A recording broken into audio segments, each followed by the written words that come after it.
Wow, Morgan, one of the rising stars. Everyone's buzzing about you. Of course, The Boys, so many hit singles. Morgan Myles. So good stuff in there. Thank you.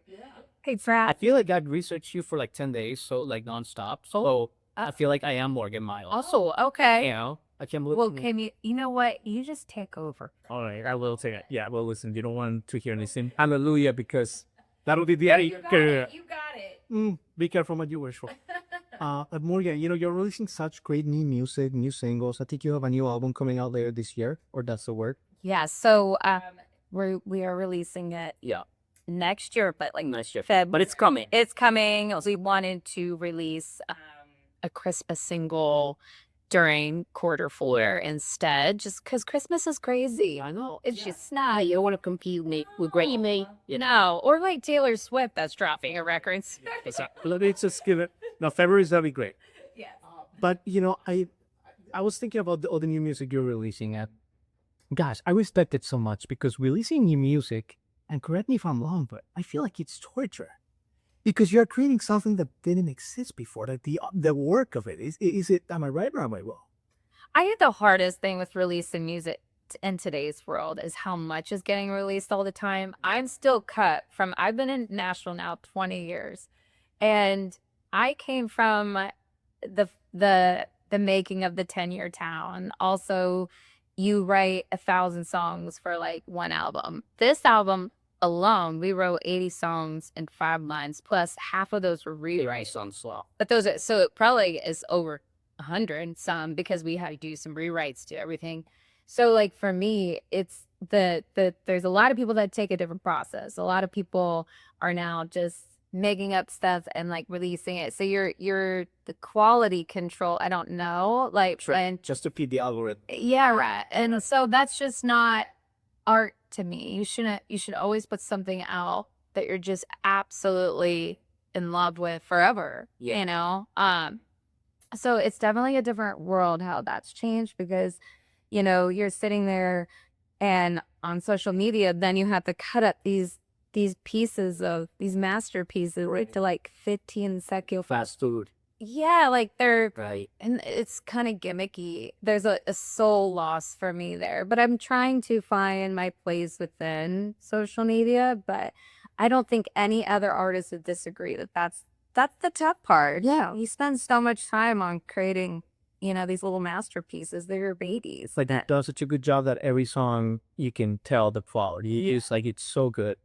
And I was reading a book by Mike Campbell. He played for Tom Petty, his biography, and he was Did a cover at that. oh, really, look at you. And he was talking about when they recorded one of his songs with Tom Petty, and they spent just 3 days testing drums, like 3 days. That's my Is that like for example, Weight of Your World? Like when you're doing whatever, like how long does it take you to make a song like that? Well, literally, I wrote it with Gary Nichols and Muscle Shoals. So, you're traveling Muscle Shoals. We wrote that day. We made sure we got a good work tape. Then the producers got to decide if it's going to be part of the record or not. And then everybody went to LA and we did the tracking session. Then a week off. I come back. I do masters. Then came back. Gary actually sang a ton of BGBs on the record, had to get him back. Then Ross, my producer, flew to Austin, Texas to do some more overdub work. I mean, and then you have the mixing process, which takes a lot of time. And then you have the mastering process. And then let's not talk about now we got to like shoot everything for it, Yeah. So much goes into it while you're on tour. People just put clay. Yeah. Get out minutes. They don't know the hard work for you. And the cost of it. Like, music's different now. The royalties have gone down tremendously, and I pick again. A lot of people like don't. Well, they're nice. It's very crazy. No, I mean music is no longer. It doesn't like the royalty side of because of streaming. It is kind of like what happened. Yeah. This is your purpose, Morgan. It's absolutely, and I wouldn't be here still if it wasn't like my why and that connection. The world needs connection so much at this point because I really feel like the pandemic threw us into very isolated things because of those cell phones and everything. So when people come out to a concert and they need that music and the soul connection, that environment, being together, there's a frequency that happens.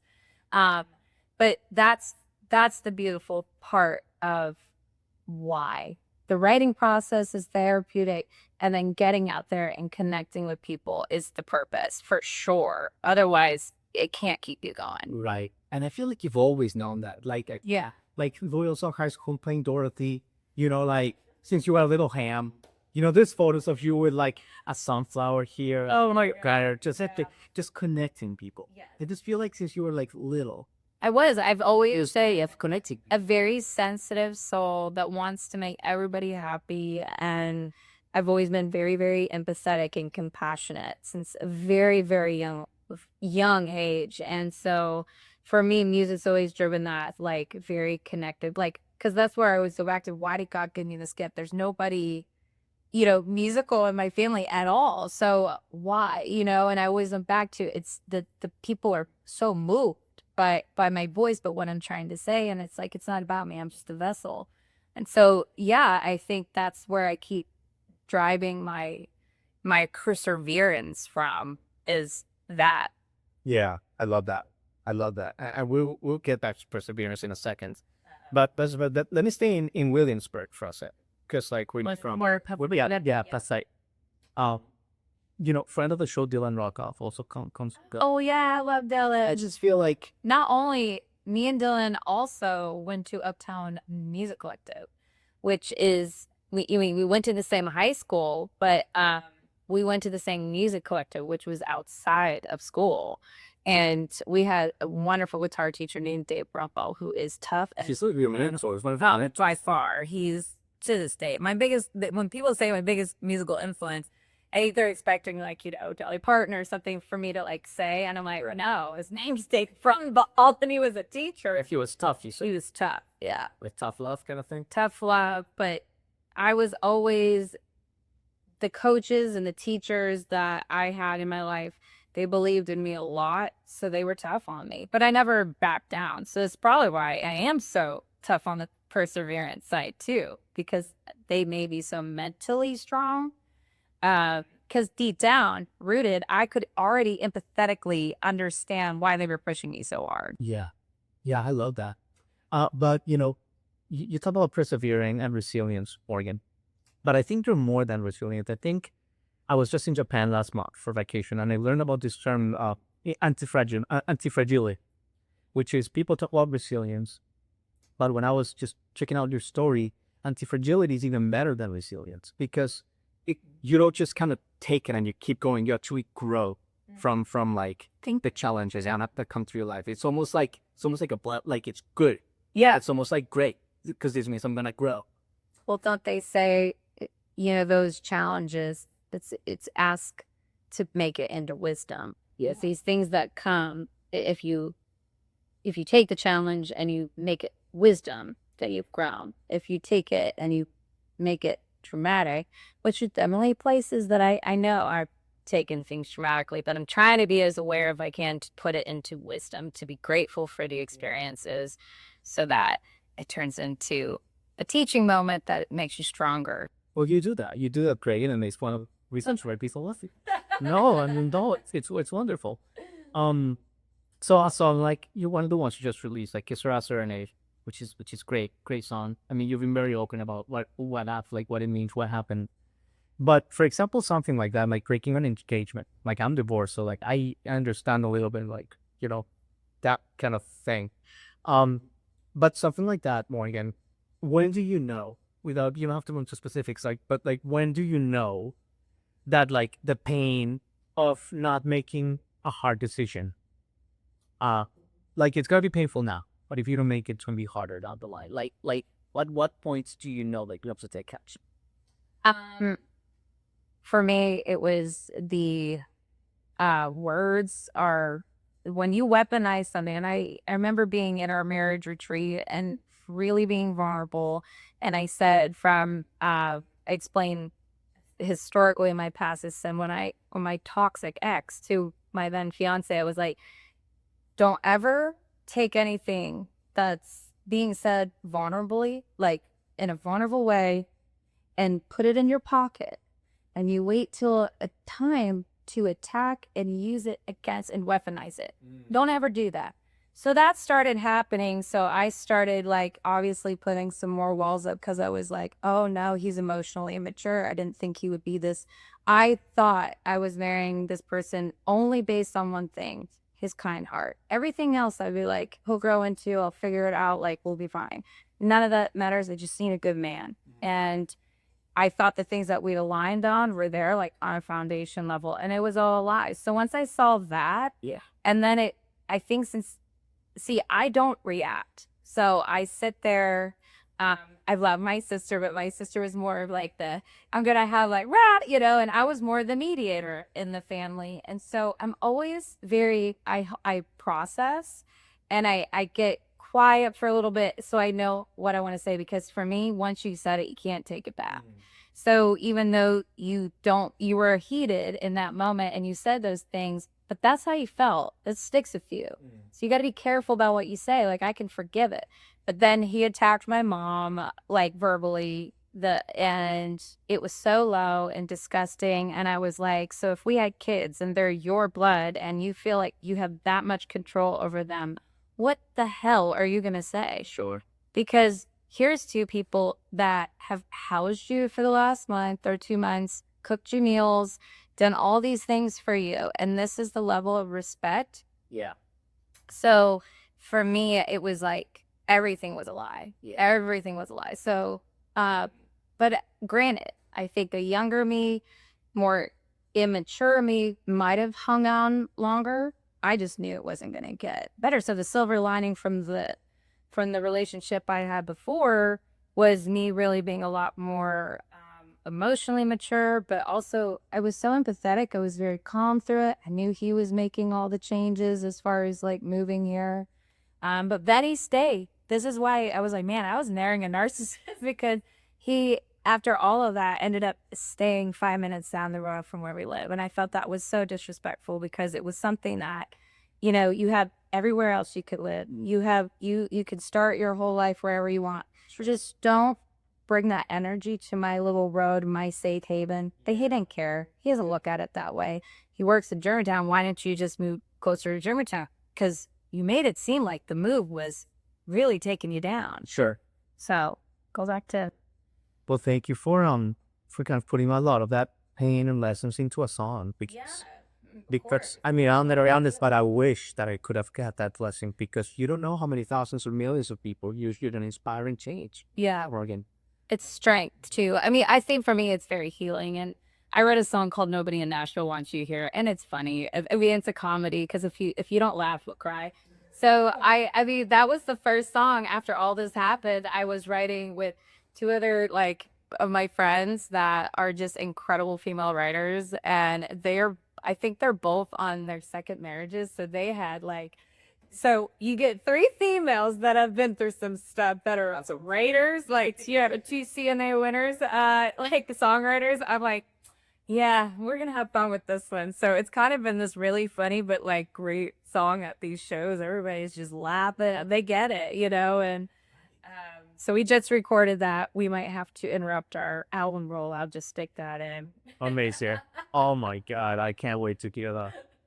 Yeah. And so when you hit it off with a songwriter, Morgan, like Gary Nichols or something, or these gals, the CMA or Winter gals that shall remain nameless, like how do you know when you like hit it off? You know what I mean? Oh, you can totally tell. It's like a date.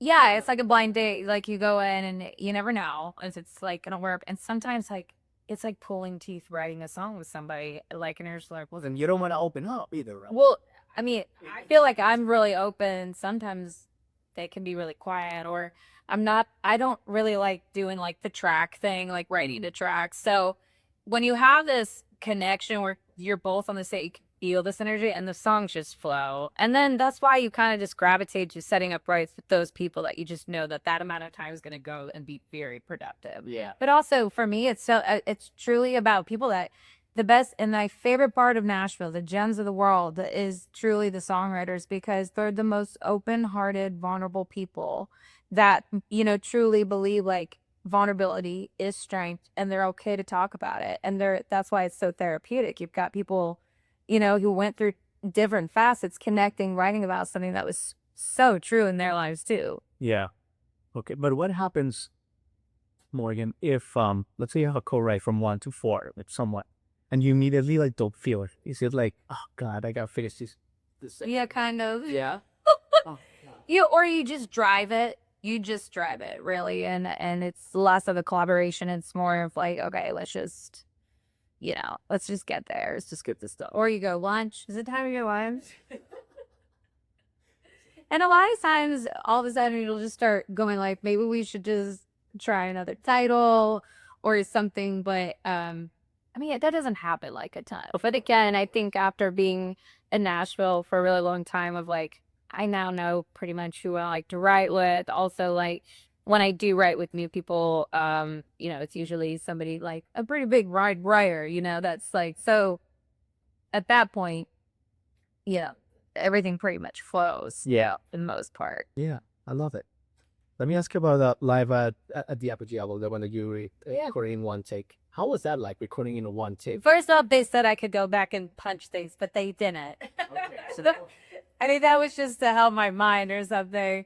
It was so fine. Bob Queer Mountain is, I mean, if you are a music nerd, check him out because he's mixed probably the biggest albums over in history. And he actually got him on stage that night to introduce me, and my label head was just like almost in tears because he goes, Bob never comes out and says things, because I had to run everything before we recorded before the audience got there. Yeah. And like Bob came out and said like the nicest things about me, and so we kept that on the front end of the album just to introduce the show. So it was a great experience. We did a lot of new music. I mean, always biting off more than I can chew, but it was full. Like, it was a crazy long week of like rehearsals and like my band having to get to LA and like, so I think what's so crazy is people don't even realize that it's live, because and like because that's how good Bob Queer Mountain is at. So yes, and the room itself, Apogee Studios, it's a larger room that can fit a studio audience, but it's just sound recording quality. So it's a great record. I'm so glad. It sounds like so epic. Yeah, and I know a lot of people don't listen. Like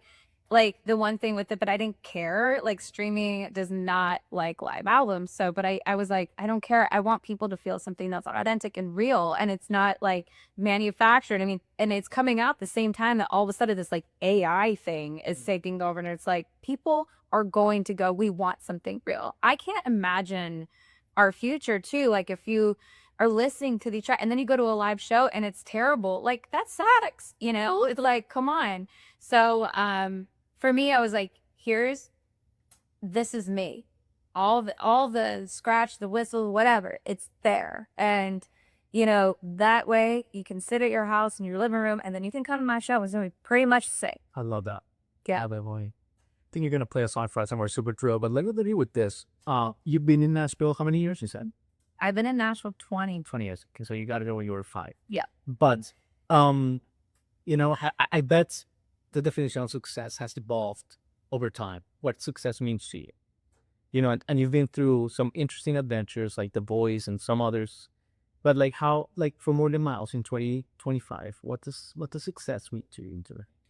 Success for me is getting, if I could just reach a place of like a solid growth with audience connection and getting to a little bit more balance in my life, I think I'd be I just want to do this for the rest of I'm a lifer. I'm not like, here's a hit, goodbye. Like, that's not why I'm here. So success is just meaning to continue to build. And the following that absolutely can't resist coming to a show every time and being there for you. I mean, that's success. Being able to me, if I can just do music the rest of my life as my career, that would be the goal. Yeah. And it always has been. I think I had bigger, like, goals at one point, which I still have all of those, but it's not the most important thing, because if you're focusing on the trophies and all the other stuff, now you're just chasing. You're chasing something that's not you. So I think the win is when you actually know who the hell you are, what you have to say, and, your why. Because if you're wrapped up in ego, like, you're going to swivel out real quick. Yeah, because you just can't be in it for that. Absolutely. It works sometimes, but then they're over it. Like, amen. Amen, Morgan. And your authenticity and your purpose, which the ikigai of the Japanese called the purpose, be something bigger than yourself, comes through in every syllable, in every word, and with your energies. Thank you. No, really. I mean, I've been doing this for a minute, and I've talked to a person or two. So it's wonderful, and it's great to be on this journey and like witness it, because you're here for the long run, and it's gonna be very exciting. Thank you. So thank you, Morgan. All right, y'all. My name's Morgan Myles. This is the title track of my upcoming album. It's called Laced. And this is my next release. Hope you like it.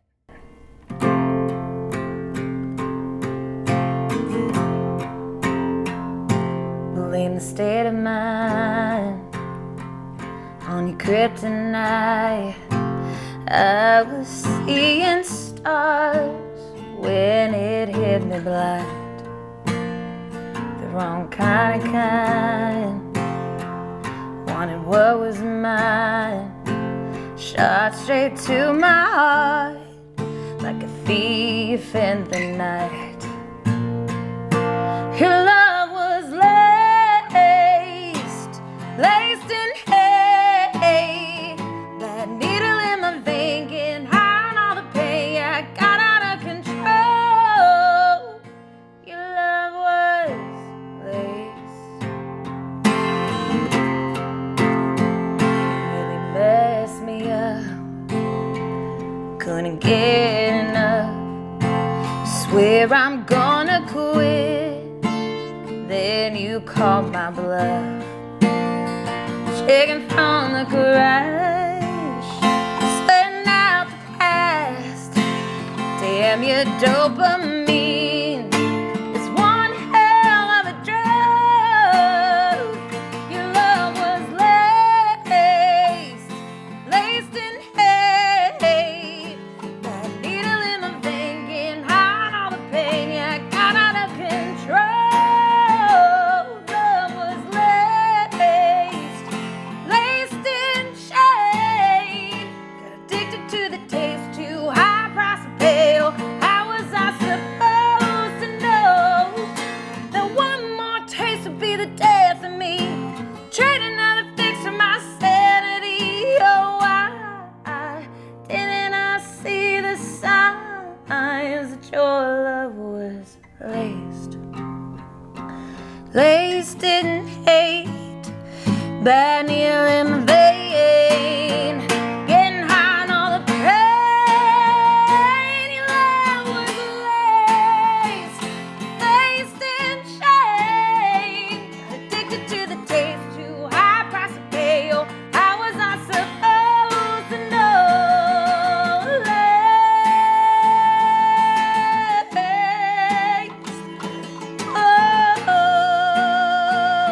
How was I supposed to know your love was laced? Oh, laced.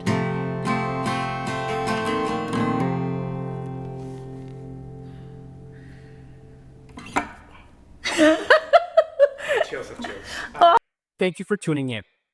Click here to subscribe and get the latest from the show, including exclusive behind-the-scenes footage and once-in-a-lifetime performances.